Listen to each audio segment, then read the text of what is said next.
Welcome to Man Does Tech, where I solve the problems you didn't even know you had. You should know up front, I can't provide instructions to bypass stolen device protections or to defeat Face ID security. That would enable unlawful access. Instead, focus on lawful recovery steps you can take right now. Once you accept that boundary, gather proof of ownership like the original receipt, Apple ID email, and device serial number.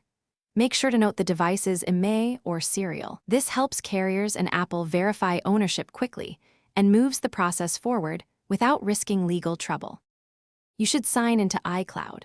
Calm or open the Find My app on another Apple device and check the device's activation lock status.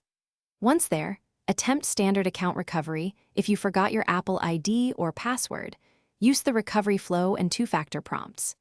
If you legitimately own the device, contact Apple support and submit a removal request with a proof of purchase and serial number.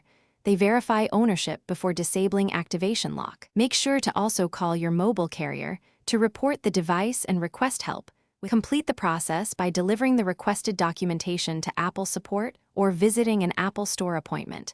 They will confirm ownership and walk you through removing activation lock. If the online route stalls, escalate to Apple Care or book a Genius Bar visit. Bring government ID plus the original receipt.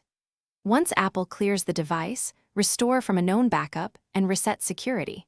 Set a new strong passcode. Enable two-factor authentication on your Apple ID and register Face ID or a password properly.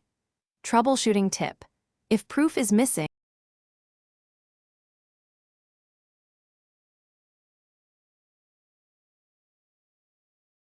Thanks for watching.